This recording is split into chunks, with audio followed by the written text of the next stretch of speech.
Bonjour, c'est Nicolas Descamps. C'est votre bonbon musical du mercredi 13h avec une nouvelle histoire de Corinne autour d'une de vos chansons Disney favorites. Et dans cet épisode, une question qui n'effraie personne, pas même 3 petits cochons. Bienvenue dans Ne me remercie pas, consacré à Qui a peur du grand méchant loup. Ne me remercie pas. Du Disney plein les oreilles, Nicolas Descamps, Corinne Hiernaut sur DLRP. Qui craint le grand méchant loup, grand loup noir, qui craint le grand méchant loup. Bonjour Corinne, quand on pense aux chansons mythiques de l'univers Disney, on pense aux longs métrages, mais certaines ont pourtant été créées pour des courts métrages. Bonjour Nicolas, elles sont peut-être moins populaires et pourtant certaines sont devenues mythiques. Celle dont nous parlerons aujourd'hui a été créée en 1933 pour un épisode de la série Silly Symphonies. Si je te dis 3 frères, des cochons, un loup. Mais oui, bien sûr, Qui a peur du grand méchant loup? Et tu verras qu'elle aura une importance capitale dans la suite de l'histoire Disney. Mais commençons par le début si tu veux bien. En choisissant d'adapter le conte de tradition orale apparu pour la première fois dans une édition écrite de Nursery Rhymes and Nursery Tales de James Halliwell à la fin du 19e siècle, Disney ignorait sans doute à quel point il allait poser l'un des actes fondateurs des studios.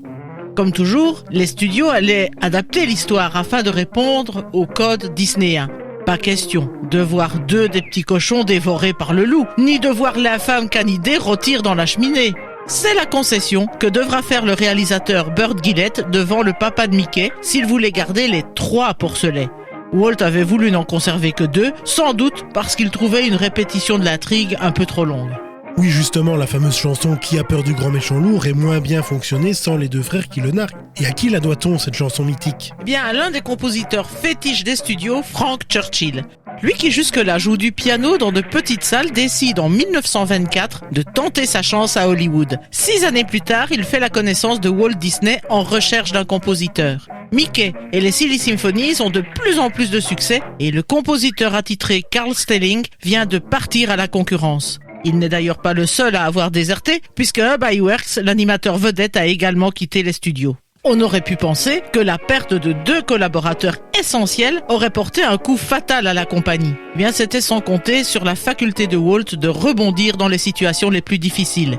Les studios voient alors arriver une équipe de jeunes animateurs qui seront porteurs d'innovation. Et pour la musique, Churchill est engagé.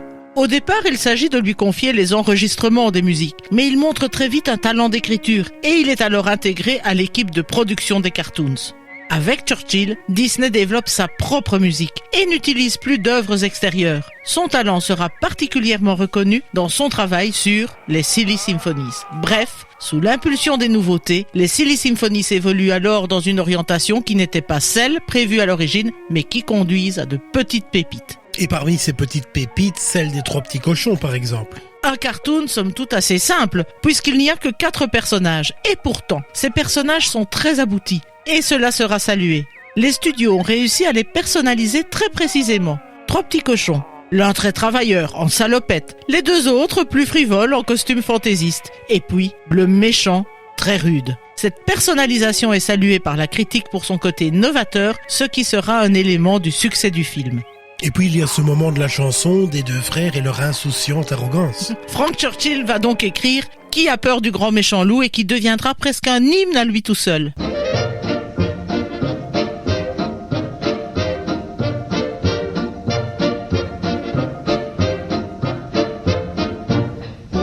Who's afraid of the big bad wolf? Big bad wolf, big bad wolf. Who's afraid of the big bad wolf? Fa la la la la. Pour l'anecdote, il paraît que lorsque Walt lui demande d'écrire cette chanson pour son nouveau cartoon, Churchill la compose en 5 minutes à peine. Il se serait inspiré d'une anecdote de son enfance lorsqu'il était chargé de surveiller 3 petits cochons pour que le loup ne les emporte pas. Légende ou vérité, toujours est-il que cette chanson simple sera un succès immédiat. Succès pour Churchill et revanche pour Walt qui a largement remplacé le départ de son compositeur vedette. Dans le dessin animé, la chanson intervient à 2 reprises, même si la musique, elle, est omniprésente. Elle pose l'intrigue, puisque les 2 cochons les plus insouciants chantent leur indifférence face à un pseudo-danger. Et elle reviendra pour fêter la victoire des porcelets sur le grand méchant loup. Le succès fera revenir la chanson dans les films suivants. Pourtant, s'il y a une caractéristique dont je me souviens très bien concernant les Silly Symphonies, c'est l'absence de personnages récurrents. Eh bien, le succès des Trois Petits Cochons fera mentir ce principe. Sous l'engouement du public, distributeurs et exploitants de salles demandent à voir réapparaître le trio de héros et leur ennemi, maintenant légendaire. Contre son principe, Walt se résigne à les faire revenir dans 3 autres cartoons de la série. Le Grand Méchant Loup, en 1934, et qui malgré sa qualité ne remportera pas le même succès, ce qui fait dire à Walt qu'on n'atteint pas 2 fois le miracle avec la même recette. Il y aura encore Les Trois Petits Loups, en 1936, et Le Cochon Pratique, en 1939, l'avant-dernier Silly Symphony, dans lequel les petits cochons recevront enfin leur nom. Fiddler Pig pour le violoniste, Practical Pig pour le plus raisonnable, et Pfeiffer Pig pour le flûtiste. En français, Nif Nif, Nouf Nouf et Naf Naf. Et immédiatement, quand on voit un tel succès, on peut penser aux récompenses. Nous sommes en 1933 lorsque sort le court-métrage des Trois Petits Cochons. Depuis 1932, les Oscars ont créé une catégorie meilleur film d'animation. Les Silly Symphonies remporteront le trophée chaque année jusqu'à leur fin en 1939. En 1934, le film le remportera donc tout logiquement, tant on peut souligner sa qualité, dont sa chanson. Mais cette chanson aura une vie propre au-delà de l'animation. Ainsi, on enregistre des reprises dès 1933, comme celle du violoniste de jazz américain Ben Burney.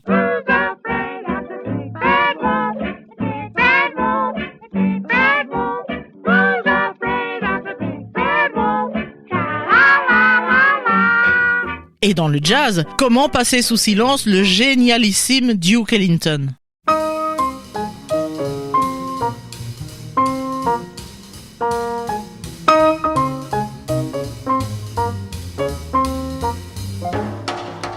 Nombre de reprises assez conventionnelles sortiront également, mais je voudrais encore attirer l'attention sur une interprétation du rappeur américain LL Cool J. Little handsome piggy wigs for the big bad wolf, the very bad big bad wolf. They did not give 3 figs. Number 1 was very gay, and he built his house with hay.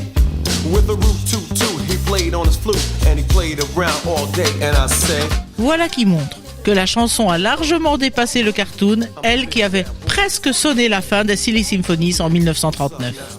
Avec autant de succès, on comprend mal d'ailleurs pourquoi la fin d'une série aussi prometteuse. En 1939, Walt s'est tourné vers les longs métrages et les cartoons perdent leur intérêt. Et d'ailleurs, pour ces longs métrages, il n'oubliera pas les clés de son succès. Et pour la musique de Blanche-Neige, il confiera les rênes à un certain Frank Churchill.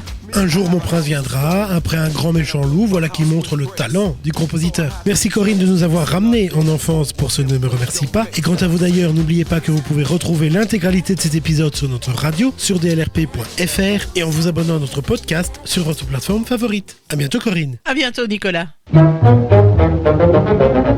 craint le grand méchant loup, grand loup noir, qui craint le grand méchant loup. Rendez-vous mercredi prochain pour un nouvel épisode de Ne me remercie pas sur DLRP.